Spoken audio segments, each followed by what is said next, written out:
जय Hind friends, let start. प्रश्न क्रमांक 1 आहे. खालील नकाशा दिलाय आणि XY रेषा मोसमी पावसाच्या परतीच्या प्रवासाला कोणत्या तारखेला येते? ओके, तर असा प्रश्न विचारलाय. तर हा बघा मॅप आहे आणि हा एक्स आणि वाय. तर ही कोणत्या तारखेला परतीचा मान्सून येतो असं विचारलंय आपल्याला. तर याचं उत्तर आहे बघा 1 डिसेंबर. ठीक आहे, 1 डिसेंबर. परतीचा पाऊस हा ऑक्टोबर नोव्हेंबर या महिन्यात येतो. आता आता बघा हा वेस्ट घाट, त्यानंतर इथं तामिळनाडू, आंध्र प्रदेश ह्या एरियामध्ये, नॉर्थ ईस्ट मधल्या आसाम, सिक्कीम, अरुणाचल प्रदेश ह्या प्रदेशामध्ये रिट्रेटिंग मान्सून म्हणजे परतीचा मान्सून हा पाऊस पाडतो. ठीक आहे. आता पुढचा प्रश्न पाहूयात आपण. अल निनो हा उबदार पाण्याचा समुद्र प्रवाह वाहणाऱ्या देशाचा किनारा रिकामजागा आहे. ठीक आहे. तर उत्तर आहे बघा पेरू. पेरू. आता अल निनो, अल निनोला काय म्हणतात अजून? तर याला म्हणतात चाइल्ड ख्रिस्ट. म्हणजे त्याचबरोबर अल निनोला अजून काय म्हणतात? Little boy. आणि जर आपल्याला यांनी विचारलं असतं, ओके, पेरूच्या ऐवजी कोणत्या सी मधून ओरिजिनेट होतो किंवा कुठून फ्लो होतो असं विचारलं तर कुठे होतो तो? East Pacific ocean current. Okay. आता अल निनो झालं, ला निना. तर ला निना म्हणजे आता बघा, अल निनो वार्म, ला निना कोल्ड. ओके, कोल्ड असतं त्याच्यामध्ये. आणि हे कुठून येतात? हा हे पण ईस्टर्न पॅसिफिक ओशन. ला निनालाच काय म्हणतात? Little girl. ठीक आहे. हे कीवर्ड्स लक्षात ठेवा, याच्यावर क्वेश्चन फॉर्म होऊ शकतो. पुढचा प्रश्न आहे आता. डेक्कन ओडिसी हा संयुक्त प्रकल्प MTDC आणि रिकामजागा रेल्वेमध्ये आहे. सॉरी, रिकामजागा मध्ये आहे, मी उत्तर सांगितलं, रेल्वेमध्ये आहे. ओके. पुढचा प्रश्न आता. भारतातील खालील तेलशुद्धीकरण केंद्राची पश्चिमेकडून पूर्वेकडे मांडणी करायची आपल्याला. ओके, पश्चिमेकडून पूर्वेकडे मांडणी. आता कोयाली आहे गुजरातमध्ये, 1965 मध्ये याचं इस्टॅब्लिशमेंट झालेली आहे. बोनगई गाव आसाम मध्ये आहे. नुमलीगड आसाम मध्ये. मथुरा आहे UP मध्ये. ठीक आहे मित्रांनो, पॉज करून तुम्ही उत्तर कमेंट बॉक्स मध्ये किंवा मनातल्या मनात डिसाईड करून ठेवा. तर बघा उत्तर आहे याचं काय येतं आता सर्वात प्रथम काय? गुजरात, कोयली, ए. हे दोन कटले. एच्या नंतर काय बी येते? आसाम आहे का? नाही, UP. AC ऑप्शन नंबर 2 याचं उत्तर आहे. ठीक आहे. अजून दोन महत्वाचे लक्षात ठेवा. बिना तेल शुद्धीकरण कुठे आहे? तर बिना शुद्धीकरण आहे मध्य प्रदेशमध्ये. आणि ताटीपाका तेल शुद्धीकरण आहे अरुणाचल सॉरी आंध्र प्रदेशमध्ये. आंध्र प्रदेशमध्ये. पुढचा प्रश्न आहे. खालीलपैकी कोणता मासा गोड्या पाण्याच्या मत्स्य शेतीत महत्वाचा आहे? ओके, तर उत्तर दिलं असेल तुम्ही. उत्तर आहे ऑप्शन नंबर 4 कोळंबी. आता अजून कोणकोणते मासे मत्स्य शेतीत महत्वाचे आहेत? रोहू, पुन्हा मृगल, टिलापिया. ओके, टिलापिया, पुन्हा कार्प्स. हे काही मासे महत्वाचे आहेत बघा मत्स्य शेतीसाठी. लू हे कोरडे आणि कोरडे आणि धुळीचे वारे भारताच्या वायव्य भागातून कोणत्या महिन्यात येतात? लू. तर बघा लू कुठं कुठं ओरिजिनेट होतात? तर इराणियन एरियामध्ये, त्यानंतर बलोच एरियामध्ये पाकिस्तानच्या तिकडल्या, आणि थार डेझर्ट मध्ये राजस्थान या ठिकाणी. ठीक आहे. आणि हे मे आणि जून या महिन्यात येतात. पुढचा प्रश्न आहे. खालीलपैकी कोणते घटक वय रचनेवर परिणाम करतात? तर बघा उत्तर आहे ऑप्शन नंबर 4. ऍक्च्युली फक्त मृत्यूदर, स्थलांतर हेच ऑप्शन आहेत, पण इथं ऑप्शन बी आणि डी दिलेला नाहीये. मे बी त्याच्यामुळे आयोगानं उत्तर 4 दिलेलं आहे. अजून याच्यात कोणते? मृत्यूदर, पुन्हा फर्टिलिटी, ठीक आहे, आणि लाईफ स्पॅन हे 4 घटक महत्वाचे आहेत. आता एक लक्षात ठेवा, आपल्याला यांनी खालीलपैकी कोणते घटक वय रचनेवरती विचारलेले आहेत. तर खालीलपैकी कोणते घटक हे पॉप्युलेशनच्या डिस्ट्रीब्युशनसाठी मॅटर करतात? लोकसंख्याच्या डिस्ट्रीब्युशनसाठी कोणकोणते घटक परिणाम करतात? तर लोकसंख्या कशावर डिपेंड असते? तिथल्या जिओग्राफीवरती. पुन्हा सोशल फॅक्टर कसे आहेत त्यांचे, सामाजिक फॅक्टर्स कसे आहेत, त्यांचं कल्चर कसं आहे, आणि तिथली अर्थव्यवस्था कशी आहे, इकॉनॉमिकल फॅक्टर कसे आहेत. हे 4 घटक महत्वाचे आहेत. जर त्यांनी लोकसंख्याच्या रचनेवरती परिणाम कोणकोणत्या घटकाचा होतो असा विचारला तर हे 4 घटक लक्षात ठेवा. नेक्स्ट प्रश्न आहे जोड्या लावा. ठीक आहे, पॉज करून अटेंड करा मित्रांनो. ठीक आहे, आता बघा, पंजाब हिमालय कसं, सिंध आणि सतलज. आसाम हिमालय, नेपाळ हिमालय, कुमाऊ हिमालय म्हणजे कुठला? उत्तराखंड वाला एरिया. ठीक आहे, काळी तिस्ता. हा, आता आसाम मध्ये कोणकोणते आहेत आपल्याला माहिती आहे? दिहांग म्हणलं की आसाम म्हणजे ऑप्शन 4 इकडे. नेपाळमध्ये काली आणि तिस्ता. कुमाऊ मध्ये सतलज आणि तिस्ता. ठीक आहे, सतलज आणि तिस्ता. असं मे बी आता नेक्स्ट टाइम त्यांनी असेच हिमालय विचारते आणि north, south, east, west to east arrange करा, कोणकोणते पहिले येतात असं. त्याच्या पण लक्षात द्या. पंजाब येईल पहिले, त्याच्यानंतर कुमाऊच्या नंतर नेपाळ, आसाम, मे बी, किंवा रिव्हर विचार आपल्याला, कोणती रिव्हर कुठे आहे, तर सिंधू, नंतर सतलजच्या नंतर कोणती आहे? काळी रिव्हर, नंतर तिस्ता, ओके, आणि दिहांग. ठीक आहे, तर बघा आपले ह्या प्रश्नातून आपण हे अजून 2 प्रश्न पण प्रॅक्टिस झाली त्याच्यात. ठीक आहे, पुढचा प्रश्न आता, जिल्हे आणि त्यांचे निर्मिती कोणत्या साली झालेले आहे? तर आता बघा, गोंदिया झालत 1 मे 1999 मध्ये, वाशिम 1998 ला, गडचिरोली 1982, 26 ऑगस्ट, आणि लातूर 16 ऑगस्ट 1982. आता मित्रांनो, एक करंट अफेअर मध्ये कोणता जिल्हा आहे, नवीन जिल्हा बनणार आहे 37 वा, तो 25 का 26 जानेवारी पासून त्याला जिल्ह्याचा दर्जा मिळणार आहे. तर ते कमेंट बॉक्स मध्ये मेन्शन करा. सध्या न्यूज मध्ये खूप आहे. ठीक आहे, आता 1 मे महाराष्ट्र स्वातंत्र्य झाला, 1900 म्हणजे सॉरी, महाराष्ट्र आणि गुजरात राज्याची निर्मिती झाली. आतापर्यंत बघा 2024 पर्यंत 36 जिल्हे आणि 357 तालुके आहेत, 6 रेव्हेन्यू डिव्हिजन्स आहेत आणि 109 सब डिव्हिजन्स आहेत. ठीक आहे, महाराष्ट्र 1 मे 1960, महाराष्ट्र आणि गुजरात हे 2 नवी राज्य निर्माण करण्यात आलेले होते. आणि नवीन राज्य निर्माण करण्यासाठी आपण आर्टिकल 3, ठीक आहे,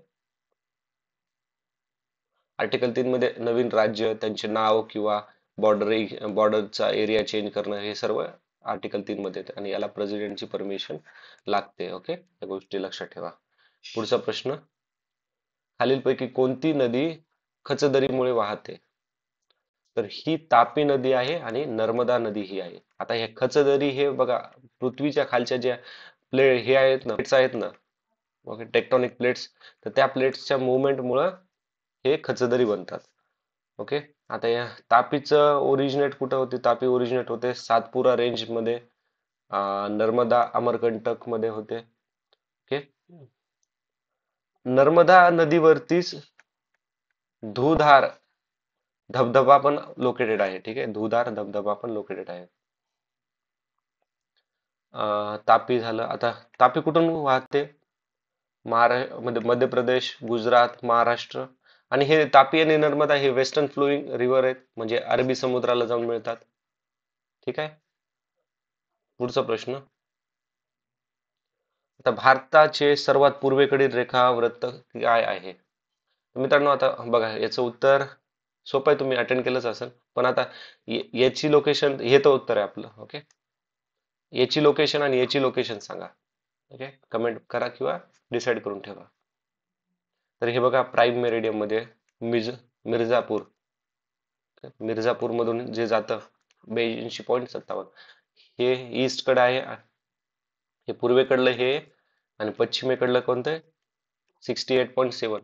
गुजरातच्या तिथं आहे हे. 97 विचारलं तर अरुणाचल प्रदेशच्या तिथं आहे. मानव विकास निर्देशांक मुंबई आणि ठाणे जिल्ह्यात रिकाम जागापेक्षा जास्त आहे, तर हे 0.8 पेक्षा जास्त आहे.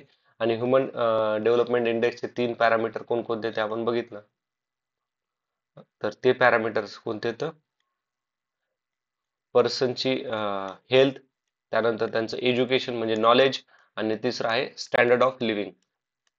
ठीक आहे, आणि किती? 1/3 1/3 1/3 त्यांचं मार्किंग आहे. आता पुढचा प्रश्न. गुरु शिखर खालीलपैकी कोणत्या पर्वत रांगेचे सर्वोच्च शिखर आहे?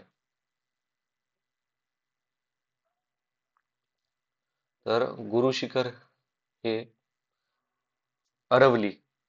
हे अरवली हे येथील सर्वोच्च शिखर आहे. आता छोटा नागपूर मधलं सर्वोच्च शिखर कोणतं आहे? परासनाथ हिल्स, जे की झारखंड मध्ये लोकेटेड आहे, ज्याची हाईट 1370 मीटर आहे. अरावली झाली. विंध्या, विंध्यामध्ये बघा, एक लक्षात ठेवा, पंचमरी हे एक पीक आहे, पण सर्वात उंच नाहीये. पंचमरी यालाच बघा सातपुरा की राणी असं पण म्हणतात, सातपुरा की राणी, त्यामुळे पंचमरी लक्षात ठेवा. आणि सातपुडा, सॉरी, विंध्या म्हटलं ना, विंध्या झालं ना आपलं. विद्या, आता सगळं ठीक आहे. सातपुडा लक्षात ठेवा. सातपुरा, सातपुरा मध्ये महादेव हिल्स वरती एक आहे धूपगड. ओके, धूपगड. तर हे धूपगड हे सर्वात उंच पीक आहे सातपुडा मधील महादेव हिल्स वरती. धूपगड हे सर्वात मोठं काय शिखर आहे. आता आपल्याला काय लक्षात ठेवायचंय? हा, महाराष्ट्रातलं सर्वात उंच शिखर कोणतं आहे? तर मित्रांनो, हे कमेंट करा तुम्ही. ओके, त्यालाच महाराष्ट्राचं एव्हरेस्ट असं पण म्हणलं जातं. त्याची हाईट 1646 आहे. आपण लहानपणापासून खूप वेळेस हे करायला, प्लीज कमेंट बॉक्स मध्ये मेन्शन करा, म्हणजे मला पण कळायला पाहिजे की तुम्ही लिटरली म्हणजे इंटरॅक्ट करतात म्हणून. ठीक आहे. ठीक आहे, आता अजून, भारतातलं सर्वात मोठं कोणतं आहे? भारतातलं सर्वात मोठं आहे कंचनगंगा. ओके, सिक्कीमच्या तिकडे आहे जवळ. त्यानंतर कंचनगंगा. आणि जगातलं सर्वात मोठं शिखर कोणतं? माउंट एव्हरेस्ट, नेपाळमध्ये. आणि जगातलं 2 नंबरचं कोणतं आहे? Mount Godwin, mountain Godwin Austen. ठीक आहे. आणि 3 नंबरला जर विचारलं नाही, तर कंचनगंगा, जे भारतातलं 1 नंबरचं आहे, ते जगातलं 3 नंबरचं उंच शिखर आहे. आणि भारतातलं 2 नंबरचं शिखर उंच कोणतं आहे? तर नंदा देवी. नंदा देवी हे पूर्णतः हे भारताच्या याच्यामध्येच आहे, भारताच्या बॉर्डर मध्ये आहे नंदा देवी. ओके. आता पुढे एक आपल्याला आदिवासी समाजाच्या एक व्यक्तीचे चित्र दाखविले आहे. ते कोणती हे आहे व्यक्ती, कोणत्या समाजाची आहे ते विचारलं. तर हे भिल्ल याचे आहेत. आता भिल्ल प्रॉपर प्रामुख्याने कोणकोणत्या राज्यामध्ये आपल्याला पाहायला मिळतात? महाराष्ट्र, छत्तीसगड, गुजरात, पुन्हा राजस्थान, मध्य प्रदेश आणि त्रिपुरा मध्ये पण पाहायला मिळतात. ठीक आहे. आता गोंड आपण याच्या आधी डिस्कस केलेले. मध्य प्रदेश, छत्तीसगड, महाराष्ट्र, अरुणाचल प्रदेश. नागा म्हणलं की नागालँड, मणिपूर, अरुणाचल प्रदेश, आसाम आणि म्यानमार. वारली, वारली कुठे आहेत? तर मित्रांनो, वारली महाराष्ट्रामध्ये पण वारली आहेत. ठीक आहे, गुजरातमध्ये पण आहेत. आणि जर महाराष्ट्रात कुठे सर्वात जास्त? ठाण्याच्या एरियामध्ये सर्वात जास्त. आणि वारली समाजात जे समाज आहेत त्यांची जी भाषा आहे, ओके, तर ती भाषा म्हणजे वारली भाषा ही कोकणी भाषेवरून जास्त इन्फ्लुएन्स झालेली आहे. ठीक आहे, म्हणजे तुम्हाला सिमिलॅरिटी आढळेल याच्यामध्ये. सेम नाही म्हणलंय, सिमिलॅरिटी म्हटलंय. ठीक आहे. आता महाराष्ट्रामध्ये सर्वात जास्त कोणत्या आदिवासी समाजाचे लोक राहतात असा प्रश्न विचारल्यावर काय उत्तर देणार तुम्ही? तर वारली, त्याच्यानंतर कोंड, पुन्हा भैना, पुन्हा काटकरी, काटकरीच्या नंतर धोडिया. ठीक आहे. भुजी, ओके, भुंज, सॉरी फॉर प्रोनाउन्स, भुंजिया. ओके. पुढचा प्रश्न, तृतीय व्यवसायातील सेवांचे मुख्य कार्य काय असतं? सेकंड म्हणजे द्वितीय व्यवसाय मध्ये मॅन्युफॅक्चरिंग म्हणजे प्रोसेसिंग, शेती प्रायमरी सेक्टर मध्ये येते, शेती ऍज वेल ऍज गोळा करणं म्हणजे गोळा करणं, शेती शेती आणि शेती रिलेटेड जे गोष्टी आहेत त्या गोळा करणं. पुन्हा जे आदिवासी लोक जंगलामध्ये जाऊन जे हे असतात ना, औषधी वनस्पती किंवा वेगवेगळ्या वस्तू ते त्यांना आवश्यक असणाऱ्या ज्या गोष्टी, लाकड सरपण वगैरे घेऊन येतात ना, गोळा करतात, तर हे प्रायमरी सेक्टर मध्ये येतं. आणि वितरण करणं सर्व्हिस सेक्टर हे टर्शरी म्हणजे तृतीय व्यवसायात येतं. आणि भारताच्या जीडीपी मध्ये भारताची नॉमिनल जीडीपी कितव्या नंबरची आहे मित्रांनो जगामधली, ते कमेंट करा. आपण याच्या आधी 2 वेळेस डिस्कस केलेलं आहे. तर भारताच्या जीडीपी मध्ये सर्वात जास्त शेअर कोणाचा आहे, तर वितरण कर म्हणजे ह्याचा तृतीय व्यवसायाचा. किती पर्सेंट? 64% आहे. द्वितीय क्षेत्राचा किती आहे? मॅन्युफॅक्चरिंगचा 22% आहे आणि प्रायमरी सेक्टरचा आहे 14%.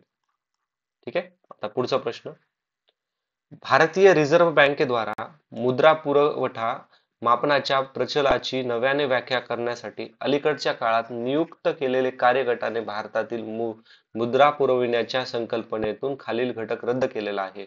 तर तो M4 नावाचा घटक त्यांनी रद्द केलेला आहे. ठीक आहे. आता ना जस्ट थोडं डिस्कस करूयात M1, M2, M3, M4 काय. तर M1 म्हणजे काय असतं? करन्सी. ओके, करन्सी कोणती? आपण जे नोट कॉइन्स वापरतो ते, अधिक डीडी म्हणजे net deposit. Okay, net deposit कुठलं? कोणत्या पण कमर्शियल बँक मधलं. आणि अजून काय येतं याच्यात? प्लस आरबीआय मध्ये असलेलं डिपॉझिट. ह्या तिन्हीला मिळून काय होतं? M1 बनतं. M2 म्हणजे काय? हे M1 हे करन्सी, त्याच्यानंतर डिपॉझिट इन कमर्शियल बँक आणि आरबीआय मधलं डिपॉझिट, हे तिन्ही गोष्टी म्हणजे M1. M2 म्हणजे काय? M1 प्लस सेव्हिंग डिपॉझिट कुठलं? पोस्ट ऑफिस मधलं, पोस्ट ऑफिस सेव्हिंग बँक मधलं तुमचं हे. M3 मध्ये काय? हे थोडं टफ आहे समजायला, बट आपल्याला करा, we have to do that. Okay. M3 मध्ये काय? M3 मध्ये M1 plus net time deposit commercial बँकेमधले, आणि M4 म्हणजे M3 प्लस टोटल डिपॉझिट कुठलं? पोस्ट ऑफिस सेव्हिंग मधलं. ठीक आहे. आता याच्यातलं 2 कन्सेप्ट लक्षात ठेवा. नॅरो मनी काय असतं आणि ब्रॉड मनी काय असतं. आता बघा, नॅरो नॅरो म्हणजे कसं, छोटा विचार करणार, किती नॅरो माइंडेड आहे असं खूप वेळेस तुम्ही बरेच जण म्हणतात. ओके, नॅरो माइंडेड आहे तर म्हणजे कसं, विदिन मनी सप्लाय कुठं असणार? विदिन इकॉनॉमी म्हणजे एका पर्टिक्युलर एरिया मधलं. आणि ब्रॉड म्हणजे काय?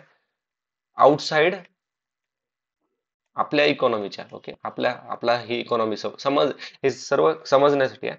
ही आपली इकॉनॉमी आहे. ओके, यांच्यामध्ये विचार करते त्याला ब्रॉड, आणि यांच्या बाहेर जो विचार करतो, सॉरी, यांच्यामध्ये जो विचार करतो त्याला नॅरो, आणि यांच्या बाहेर जो विचार करतो त्याला ब्रॉड. ओके, सोप्या भाषेत. पुढचा प्रश्न पाहूत आता. सुखमॉय चक्रवर्ती समितीच्या शिफारसीनुसार वास्तव त्रुटीच्या संकल्पनेचे योग्य अर्थबोधन होण्यासाठी खालीलपैकी कोणती संकल्पना योग्य आहे? तर ह्या कमिटीने राज्यकोष त्रुट याच्याबद्दल सांगितलं होतं. आता बघा राज्यकोष त्रुट म्हणजे फिजिकल डेफिसिट म्हणजे काय? आता बघा महसूल तूट आणि प्राथमिक तूट हे ना एकदम यांच्या ज्या व्याख्या आहेत यांचं जर कन्सेप्ट आहे ना फार क्लोजली आहे तर व्यवस्थित लक्षात ठेवा. राज्यकोष त्रुट म्हणजे फिजिकल डेफिसिट म्हणजे कसं गव्हर्नमेंटचा टोटल खर्च गव्हर्नमेंटचा टोटल खर्च आणि बघा गव्हर्नमेंटचा टोटल खर्च समजण्यासाठी हे सर्व 100 आहे. ओके 100 रुपये आणि टोटल खर्च आहे 100 रुपये आणि रेव्हेन्यू किती आहे त्यांचा यांचा रेव्हेन्यू आहे फक्त 80 रुपये. हम्म? आता हे लागणारे 20 रुपये ते काय करतात बॉरो करतात. ठीक आहे तर आता बघा गव्हर्नमेंटचा टोटल खर्च मायनस त्यांचा आलेला रेव्हेन्यू. ओके याला काय म्हणतात राजकोषीय त्रुट म्हणतात. याच्यात काय आहे? याच्यामध्ये जे बॉरो केलेले 20 रुपये आहेत ना तर हे पकडल्या जात नाहीत. ठीक आहे हे पकडल्या जात नाहीत. ठीक आहे आता महसूल तूट म्हणजे काय रेव्हेन्यू डिफिसिट म्हणजे गव्हर्नमेंटचा खर्च मायनस म्हणजे गव्हर्नमेंटचा खर्च जास्त आहे आणि कमाई कमी आहे त्याला काय रेव्हेन्यू डिफिसिट असं म्हणतात. प्रायमरी त्रुट म्हणजे प्राथमिक त्रुट म्हणजे काय गव्हर्नमेंटचा खर्च. ओके आणि गव्हर्नमेंटच्या खर्चासाठी लागण्याला खर्च आहे आणि ह्या खर्चामध्ये कितीची कमतरता होती असं हे रेव्हेन्यू. ओके हे रेव्हेन्यू हे आपला 80 आणि 20 रुपये जे घेतले होते ना बॉरो तर हे प्रायमरी डेफिसिट मध्ये काय करतात पकडल्या जातात. ओके ह्या 20 रुपयावरती आपण आपण बॉरो केलेत कोणाकडून पैसे त्यांना व्याज तर द्यावा लागेल ना तर त्या सर्व गोष्टी प्रायमरी डेफिसिट मध्ये कॅल्क्युलेट होतात. ठीक आहे ह्या प्रायमरी डेफिसिटलाच अजून बजेट डेफिसिट किंवा रेव्हेन्यू शॉर्टफॉल असं पण म्हणतात. ठीक आहे आय होप क्लिअर आहे. काही डाऊट असेल याच्याबद्दल तर मला तुम्ही परत कमेंट बॉक्समध्ये विचारू शकता. पुढचा प्रश्न बघा खालील जोड्या जुळवा. तेलाच्या किमतीत वाढ तेलाच्या तेलामध्ये आता बघा ठीक आहे तेलाच्या किमतीत वाढ केव्हा झाली 1973 नंतर. ओके 1950-51 पूर्वी भारताची निर्यात. आता बघा हा प्रश्न ही हिंट आहे बघा पूर्वी भारताची निर्यात 1950-51 पूर्वी भारताची निर्यात भारतामध्ये त्यावेळेस भारत स्वातंत्र्य झाल्यावर आपल्याकडे काही इंडस्ट्रीज होत्या काहीच नव्हत्या. ठीक आहे म्हणजे खूप कमी होत्या खूप कमी प्रमाणात ज्यावेळेस भारत स्वतंत्र झाला होता त्यावेळेस भारत जगामधला one of the poorest country होता. Okay one of the poorest country होता जिथे मृत्यूदर सर्वात जास्त होता म्हणजे सॉरी मृत्यूदर म्हणण्यापेक्षा लाईफ एक्सपेक्टन्सी खूप कमी होती. ठीक आहे ऍव्हरेजली 30 ते 35 एज ऍव्हरेजली असायचं. ठीक आहे तर कशावर होती तर शेतीच्या निगडीत होती. व्यवहार तोल व्यवहार तोल म्हणलं की काय येणार व्यवहार तोल आर्थिक व्यवहार हिंट व्यवहार व्यापारातील मोठी त्रुट 1991 एलपीजी रिफॉर्म्स. ओके असं थोडस ना तुम्ही लिंक करायला बघा आणि हे बघा व्यवहारातील तोल तर मोस्ट ऑफ द टाइम बघा तुम्हाला येत असेल ना तर वेल अँड बेड म्हणजे ते तर खूप चांगले पण जर तुम्हाला जर याच्या डाऊट आला असेल ठीक आहे पण तुम्हाला अटेंड करायचे येतात ना हे बघा व्यवहारातील तोल इथं व्यवहार दिसतोय इथं व्यवहार हे मोस्ट ऑफ द टाइम ना हे बरोबर असतात. ठीक आहे काही एक्सेप्शनल असतात पण मोस्ट ऑफ द टाइम बरोबर असतात. ठीक आहे आता पुन्हा हे 50-51 पूर्वी म्हणजे भारत स्वातंत्र्या वेळेस काय आहे त्यांना हा विचार पण आपल्याला जर कन्सिडर केला असतं भारत स्वतंत्र व्हायच्या आधी अरे त्यावेळेस तर आपल्याकडे सर्वात जास्त शेतीच होती इंडस्ट्रीज वगैरे नव्हता ब्रिटिशर पूर्ण आपल्याला लुटून घेऊन जायचे. ठीक आहे तर उत्तर काय 58 ऑप्शन नंबर 4 आहे. ठीक आहे पुढचा प्रश्न पहा आता किमान वेतन कायदा कोणत्या वर्षी संमत करण्यात आला होता तर हा करण्यात आला होता 1948 मध्ये. ठीक आहे पुढचा प्रश्न भांडवली खात्यावरील परिवर्तनीयतेबाबतची समिती कोणाच्या अध्यक्षतेखाली बनवण्यात आली होती भांडवली खात्यावरील, तर भांडवली खात्यावरील ही बनवण्यात आली होती एस तारापोरे. ठीक आहे. डॉक्टर रंगराजन ही कशावरती होती? Poverty line, poverty measurement. ठीक आहे. पुन्हा बँकिंग रिफॉर्म कोणासोबत होते? M Narasimha. Y V Reddy म्हटलं तर मनी पॉलिसी 1997. हे डायरेक्ट कीवर्ड्स लक्षात ठेवा मित्रांनो. जी व्ही रामकृष्ण कमिटी ही डिसइन्व्हेस्टमेंट मध्ये होते. Okay, disinvestment. आणि राजा चेल्लाहिया कमिटी, तर ही कमिटी आहे टॅक्स मध्ये रिफॉर्म करण्यासाठी. तर ह्या काही कमिटी आहेत, एकदा लक्षात ठेवा. पुढचा प्रश्न, देशात बचतीचे प्रमाण कमी होत आहे कारण, म्हणजे देशामध्ये सेविंग फार कमी होते, काय कारण आहे? सोपा प्रश्न मित्रांनो. रोजगार वाढला किंवा विदेशी गुंतवणूक वाढली. आता बघा, रोजगार वाढला, विदेशी गुंतवणूक वाढली तर काय होणार? लोकांना जॉब मिळणार की पैसा येणार, पैसा आला की लोक पैसे खर्च करणार, पैसे खर्च पण करणार आणि पैसे वाचवणार पण. ठीक आहे. तर मग देशात बचतीचे प्रमाण कमी होण्याचे हे कारण आहे का? नाही. सी तर आहे का? सी कारण आहे का? नाही मित्रांनो, सी कारण नाहीये. तर बचतीवर मिळणारा व्याजदर कमी हे कारण आहे. अजून कोणकोणते कारण आहेत? जर एखादं बघा, आता कोविड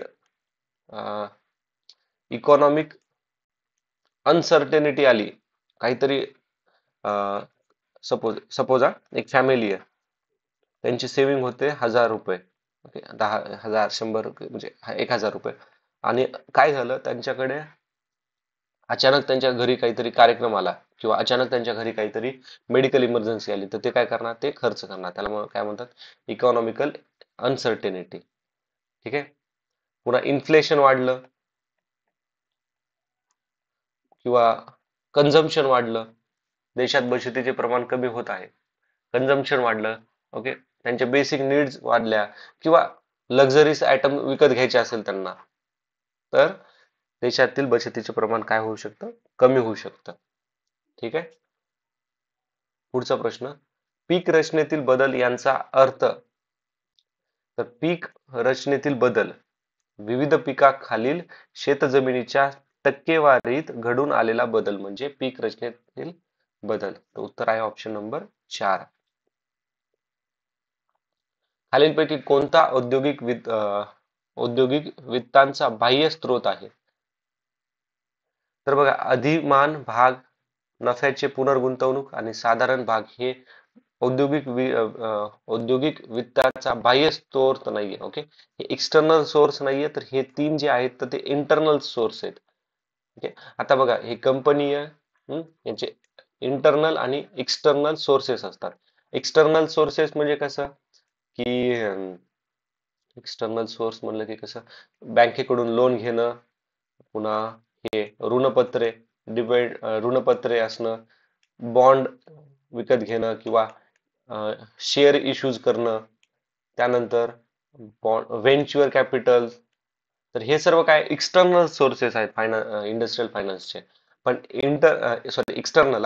आणि इंटरनल मध्ये कसं, अधिमान भाग, नफ्याची पुनर्गुंतवणूक, साधारण भाग. ठीक आहे. आणि याच्यात अजून काय महत्वाचं का? हे नाही, एवढंच आहे. ठीक आहे.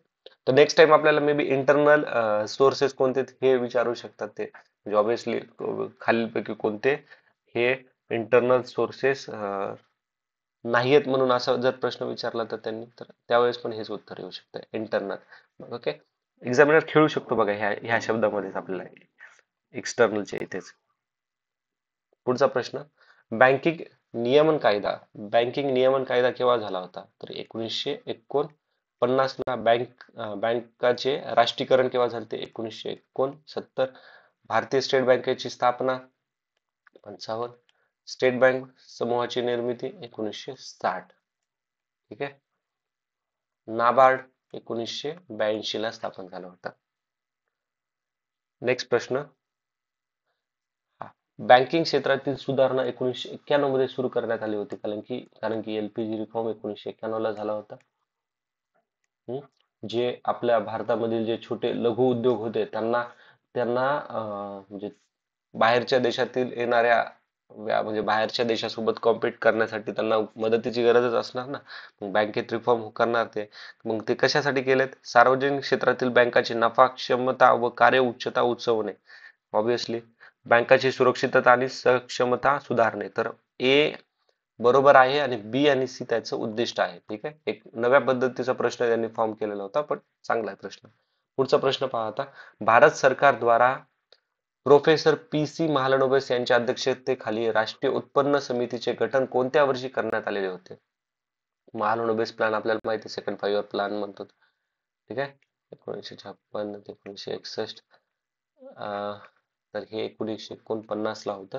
ऍक्च्युली यांचं एम काय होतं माहितीये का? बघा, भारत स्वातंत्र्य झाला 1947 ला.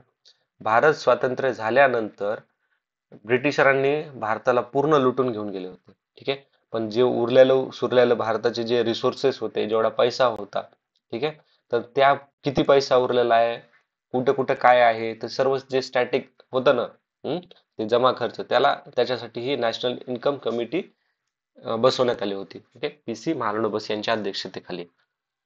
केंद्र सरकारला पुढीलपैकी कोणत्या क्षेत्रात वारंवारता अधिक, इथं बघा, अधिक काळजीपूर्वक व जबाबदारीने वागावे लागेल?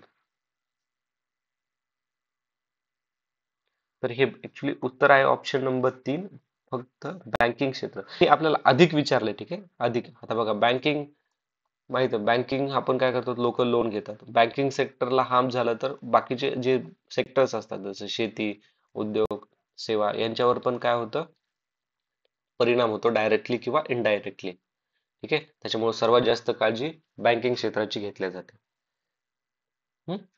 नेक्स्ट प्रश्न कोणता आहे? सेल्फ हेल्प ग्रुप हा फक्त ग्रामीण गरीब लोकांना असायला हवा. आता असायला हवा विचारलंय त्यांनी. हम्म. या गटामध्ये 25-30 सदस्य असले पाहिजेत. केवळ सामाजिक दृष्ट्या मागास वर्गातील सदस्य असतात त्याच्यामध्ये. तर बघा, सेल्फ हेल्प ग्रुप मध्ये हे बरोबर आहे, ग्रामीण लोकांना मदत व्हायला हवी. गटात 25-30 सदस्य पाहिजेत, पण हे केवळ दारिद्र्य मागासवर्गीयांसाठी नाहीये मित्रांनो. तर हे उदाहरण चुकीचं आहे. ठीक आहे. आता एक लक्षात ठेवा, याचं थोडंसं स्टॅटिक पार्ट पहा. तर सेल्फ हेल्प ग्रुप भारतामध्ये 1970 मध्ये सेल्फ एम्प्लॉयड विमेन असोसिएशन होतं. ओके. हे एक प्रकारचं सेल्फ हेल्प ग्रुपच होतं, पण त्यावेळेस त्याला सेल्फ हेल्प ग्रुप असं म्हणत नव्हते. पण हे सेल्फ हेल्प ग्रुप ही टर्म केव्हा उदयास आली?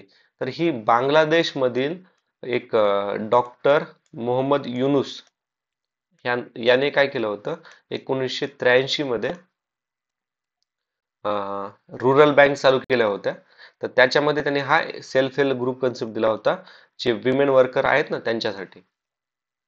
ठीक आहे. आणि भारतामध्ये self help group bank linkage project 1992 ला चालू झाला होता. आणि ही बँक कोणती बँक होती? हे नाबार्ड बँक सोबत लिंकेज चालू झालं होतं. मे बी स्टॅटिक पार्ट विचारला जाऊ शकतो, थोडासा महत्वाचा आहे. थोडा हे कन्सेप्ट बोरिंग आहेत, पण इम्पॉर्टंट असतात. ठीक आहे. 1999 मध्ये गव्हर्नमेंट ऑफ इंडियाने एक योजना चालू केली होती, स्वर्ण जयंती ग्राम स्वरोजगार योजना. ओके. तर ह्या योजनेअंतर्गत सेल्फ हेल्प ग्रुप हे रुरल एरियामध्ये प्रमोट करण्यात आले होते. याच्याद्वारे ते रुरल एरियामध्ये कसं एम्प्लॉयमेंट जनरेट होईल, त्यांच्या ग्रामीण भागातील लोकांना स्किल डेव्हलपमेंट होईल. ओके. पुढचा प्रश्न पहा आता. एका कुटुंबात 2च मुले असावी, हम दो हमारे दोन, असा राष्ट्रीय लोकसंख्या विषयक धोरण केव्हा चालू करण्यात आले? तर ते 2000 मध्ये चालू करण्यात आले होते. पुढचा प्रश्न आयोगाने कॅन्सल केलेला आहे. पुढचा प्रश्न, चंद्रशेखर मर्यादा काय आहे? आता बघा, चंद्रशेखर लिमिट हे इंडियन ओरिजिनचे एक सायंटिस्ट आहेत. Chandrasekhar limit discovered by Subrahmanyan Chandrasekhar यांनी 1930 मध्ये याचं इन्व्हेन्शन केलंय. ओके. हे ऍक्च्युली या चंद्रशेखर म्हणजे काय तर हे ऑप्शन नंबर 3 सूर्याच्या वस्तुमानाचा 1.4 पट. याच्यामध्ये काय आहे तर डॉल्फ डॉफ स्टार थिअरी त्यांनी दिलेली होती. ठीक. आणि एस शेखरन यांनी अजून कशामध्ये कंट्रीब्युट केलेलं तर बघा जे आकाशात स्टार्स असतात ना त्यांचं जे स्ट्रक्चर आहे त्याच्यावरती यांनी महत्वाचं योगदान दिलंय. पुन्हा स्टेलर इव्होल्युशन, ब्लॅक होल्स याच्यावरती पण त्यांनी काम केलेलं आहे. यांना 1983 मध्ये नोबेल प्राइज मिळालेला आहे फिजिक्स या क्षेत्रामध्ये. ओके. सी व्ही रमन भारताचे पहिले ज्यांना फिजिक्स मध्ये नोबेल प्राइज मिळालेलं होतं यांचे हे पुतणे आहेत. ठीक आहे. ओहमचा नियम कोणत्या गोष्टीला लागू पडत नाहीये तर हा पण आयोगाने कॅन्सल केलाय. ओहम कशासाठी यूज म्हणजे ओहमच्या मदतीने आपण काय काय कॅल्क्युलेट करू शकतो. रोध म्हणजे रेजिस्टन्स, पॉवर, पुन्हा इफिशियन्सी, व्होल्टेज आणि करंट हे आपण मोजू शकतो. फॉर्म्युला काय आहे Ohm's law equals to voltage into current into resistance. Ohm's law कुठे कुठे अप्लाय होतो तर हा अप्लाय होतो कंडक्टर वरती पण हा अप्लाय होत नाही अर्धवाहन म्हणजे सेमी कंडक्टर वरती हा अप्लाय होत नाही. ओहमचा नियम कुठे लागू होत नाही तर हा युनिलॅटरल नेटवर्क इथे लागू होत नाही. पुन्हा नॉन लिनियर एलिमेंट इथे पण लागू होत नाही आणि व्हॅक्यूम ट्यूब्स इथे पण लागू होत नाहीत. ठीक आहे. अर्धवाहक पुन्हा unilateral network, non linear element आणि व्हॅक्यूम ट्यूब इथे ओहमचा नियम लागू होत नाही. ठीक आहे. पुढचा प्रश्न हवेमधील पाण्याच्या बाष्पाचे संपुष्टता ज्या तापमानात होते त्यांना काय म्हणतात. The temperature at which the water vapors in a given sample of air become saturated. Okay, saturated in called as दवाचा बिंदू म्हणजे ड्यू पॉइंट्स. ठीक आहे. ड्यू पॉइंट म्हणतात त्याला. मेल्टिंग पॉइंट म्हणजे काय. मेल्टिंग पॉइंट मध्ये सॉलिडचं रूपांतर कशामध्ये लिक्विड मध्ये व्हायला सुरू होतं. ओके. हे सॉलिड आहे हे लोखंड आहे याला आपण खूप एका पर्टिक्युलर अमाऊंट टेम्परेचर वरती हिट दिली मग हे मेल्ट व्हायला ज्यावेळेस चालू होतं त्या चालू होणाऱ्या पॉइंटलाच मेल्टिंग पॉइंट. सिमिलरली हे बॉइलिंग पॉइंट काय असतं लिक्विड आहे पाण्याची बाष्प व्हायला जेव्हा चालू होतं किंवा बाष्प किंवा त्याला गॅस म्हणा वेपर म्हणा. ओके त्याला बॉइलिंग पॉइंट आहे.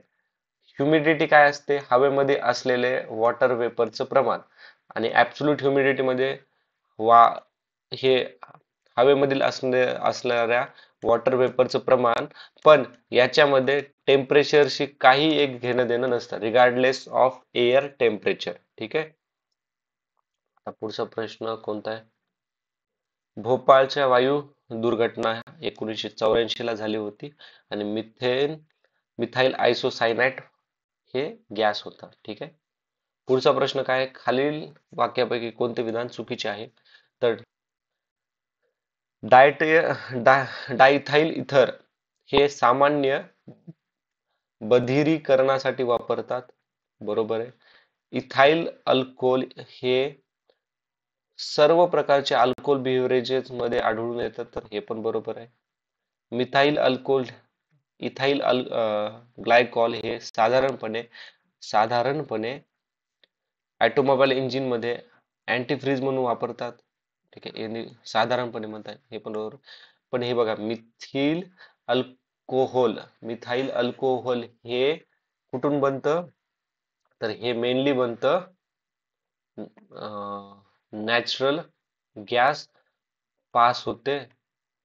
ओके नॅचरल गॅस पासून हे बनतं ज्याला स्टीम रिफॉर्मेशन असं म्हणतात. तिथे आपल्याला मिथाइल अल्कोहोल पाहायला मिळतं किंवा तिथं बनतं. ओके नॅचरल गॅस जेव्हा पास होतो ठीक आहे आणि ते त्याच प्रोसेसला काय म्हणतात स्टीम रिफॉर्मिंग. नेक्स्ट प्रश्न वातावरणातून कोणत्या प्रकारचे किरण कार्बन डायऑक्साइड ला शोषून घेतात तर IR. ठीक आहे IR. ऑलरेडी आपण IR UV काय व्हिजिबल पूर्ण डिस्कस केलेलं आहे. पुढचा प्रश्न पहा आता. कोणत्या प्राण्याचे हृदय सर्वात मोठे आहे? तर जिराफाचे सर्वात मोठे. आणि जर सर्वातच मोठे विचारलं असतं त्यांनी तर ब्ल्यू व्हेल आहे. माणसाच्या हृदयाची साईज ही आपल्या हाताच्या मुठ्ठी एवढी असते आणि वजन साधारणतः किती असतं मित्रांनो? कमेंट बॉक्स मध्ये मेन्शन करा तुम्ही. ठीक आहे. खालीलपैकी कोणता प्राणी हा कीटक वर्गात येत नाही? तर स्पायडर हा येत नाही, तर स्पायडर येतो अराचिनाइड्स ह्या गटामध्ये. अनियततापी प्राण्यांच्या संदर्भात कोणते विधान सत्य आहे? आपल्याला कोल्ड ब्लडेड प्राण्याबद्दल विचारलेलं आहे. रक्त गोठलेले असतं, रक्त थंड असतं, शरीराचे तापमान स्थिर आहे. तर ऑप्शन 3 बरोबर आहे. शरीराचे तापमान बाहेरच्या तापमानानुसार बदल करतात आणि शरीराचे तापमान त्यांचे स्थिर नसतं. ओके, हे व्हॅरी होतं टेम्परेचर सराउंडिंग मध्ये. जसं जसं टेम्परेचर त्याच्यानुसार यांचं शरीरातील तापमान हे व्हॅरी होतं. आणि हे जे कोल्ड ब्लडेड आहेत, अनियत तापी आहेत, हे प्राणी एक्स्ट्रीम टेम्परेचर वरती म्हणजे 0 -30 डिग्री किंवा एकदम +60 डिग्री अशा टेम्परेचर मध्ये सस्टेन करू शकत नाहीत. ठीक आहे. आता आपण कोल्ड ब्लडेड बघितलं, वार्म ब्लडेड पण पाहूयात. वार्म ब्लडेड, तर वार्म ब्लडेड मध्ये कसं कोणकोणते असतात? एक तर बघा, वॉर्म ब्लडेड जे अॅनिमल्स आहेत मोस्टली असतात ते सगळे वॉर्म ब्लडेड मध्ये असतात. कोल्ड ब्लडेड मध्ये कोणते? साप म्हणजे इन्सेक्ट, रेप्टाइल्स, फिश आणि अँफिबियन्स म्हणजे उभयचर, हे हे कोल्ड ब्लडेड मध्ये मिळतात. आणि वॉर्म ब्लडेड मध्ये कोणतं? मॅमल्स, बर्ड्स हे आपल्याला वॉर्म ब्लडेड मध्ये पाहायला मिळतात. ठीक आहे. यांच्यावरती इन्व्हायरमेंट चेंज झाल्यावरती पण काही इफेक्ट होत नाही वॉर्म ब्लडेड वरती. व्हेअर ॲज कोल्ड ब्लडेड वरती इन्व्हायरमेंट चेंज झाल्यावर बदल होतो, बाहेरून तापमानात बदल होतो त्यांच्यावरती. आणि ते त्यांचं टेम्परेचर मेंटेन करू शकतात वॉर्म ब्लडेड वाले. ठीक आहे. पुढचा प्रश्न पहा आता. कोणते निळे हिरवे शेवाळ वातावरणातील नत्र वायूचे स्थिरीकरण करते व भातशेताची सुपीकता वाढवते? Which blue-green algae fix atmospheric nitrogen and contribute to the fertility of the rice field? तर हे करतात नॉस्ट्रिक. ओके, नॉस्ट्रिक. अजून कोणकोणते आहेत तर? अनाबेनी, अनाबेना. ओके. त्यानंतर ऑल ऑलोसिरा आणि आहे ऑसिलेटोरिया. पुढचा प्रश्न. टॅक्सॉनॉमी हा कन्सेप्ट दिलेला आहे, कोणी दिलेला आहे? डी कॅन्डोलाय. ओके. आणि लिनियस याने काय दिलेलं आहे? नॉमनक्लेचर दिलेलं आहे. Okay, nomenclature. आणि याने सांगितलं होतं 2 किंगडम्स, प्लांट आणि अॅनिमल. अरिस्टॉटल, अरिस्टॉटल आपल्याला माहिती आहे फिलॉसॉफर. बायो याने बायोलॉजी मध्ये, इथिक्स मध्ये खूप सारे काम केलेले आहे, फिलॉसॉफीज मध्ये. वनस्पतीच्या योग्य वाढीकरता किती अन्नद्रव्याची अत्यंत आवश्यकता असते? तर आता ओके, तुम्ही लक्षात ठेवा कोणकोणते घटक आहेत आपले. Hydrogen, oxygen, carbon, nitrogen, phosphorus, potassium, calcium, magnesium, sulphur, chloride, iron, boron, magnesium, zinc, copper, molybdenum आणि निकेल. तर ह्या 17 एलिमेंटची आपल्याला अत्यंत आवश्यकता असते. बट इथं ऑप्शन मध्ये नव्हतं, आयोगाने याचं उत्तर हे 16 दिलेलं आहे. तुम्हाला वाटलं तर you can check it. It's म्हणजे ASO 2014चा पेपर आहे. ठीक आहे. बट ऑप्शन मध्ये जर 17 असेल तर तुम्ही 17 चूज केलं असतं. ठीक आहे. आता पुढचा प्रश्न कारण की बघा, सामान्य लाल रक्तपेशीचा आकार कसा असतो? आरबीसीज. आरबीसीचा आकार कसा असतो बघा, सर्वात जास्त आरबीसीज, त्यानंतर प्लेटलेट्स आणि त्यानंतर डब्ल्यूबीसीज. Increasing order RBCs, WBC. Okay. WBC ला ल्युकोप्लाइट्स असं पण म्हणतात, ल्युकोलाइट्स. अच्छा, हा ठीक आहे. उत्तर उत्तर काय याचं? द्विअंतर बायकॅन बायकॉन्केव्ह डिस्क. आरबीआय झालं. WBC चा आकार कसा असतो? हे राऊंडेड शेप असतात आणि त्यांच्यामध्ये न्यूक्लियस असतं. ठीक आहे. प्लेटलेट्सचा शेप कसा असतो? तर हे डिकॉइड डिकॉइड शेप सारखा असतो. ठीक आहे. डिकॉइड शेप अशा टाईपचा. ठीक आहे. फॅट पासनं म्हणजे मैद्यापासनं किती ऊर्जा निर्माण होते? तर 9 कॅलरी आणि प्रोटीन आणि कार्ब्स पासनं 4 किलो कॅलरी. पिवळा ताप हा कशामुळे होतो? तर पिवळा ताप होतो आर्बो व्हायरसमुळे. रिकेटिसिया ह्यामुळे सॉरी रॉकी माउंटेन स्पॉटेड ताप येतं. आणि रायबो रायबेडो व्हायरस म्हणजे याच्यामुळे काय होतं? रेबीज. रेबीज होतं आपण म्हणतो ना कुत्रं चावल्यावर का होतं तर हे रायबीज. पिसाळलेल्या कुत्र्यामध्ये रॅबिडो व्हायरस असतात. आणि human immunodeficiency H I AIDS होतो. ठीक आहे. ओके मित्रांनो, थँक्स फॉर वॉचिंग. काही डाऊट असेल तर प्लीज कमेंट बॉक्समध्ये मेन्शन करा. See you in next video. Jai Hind.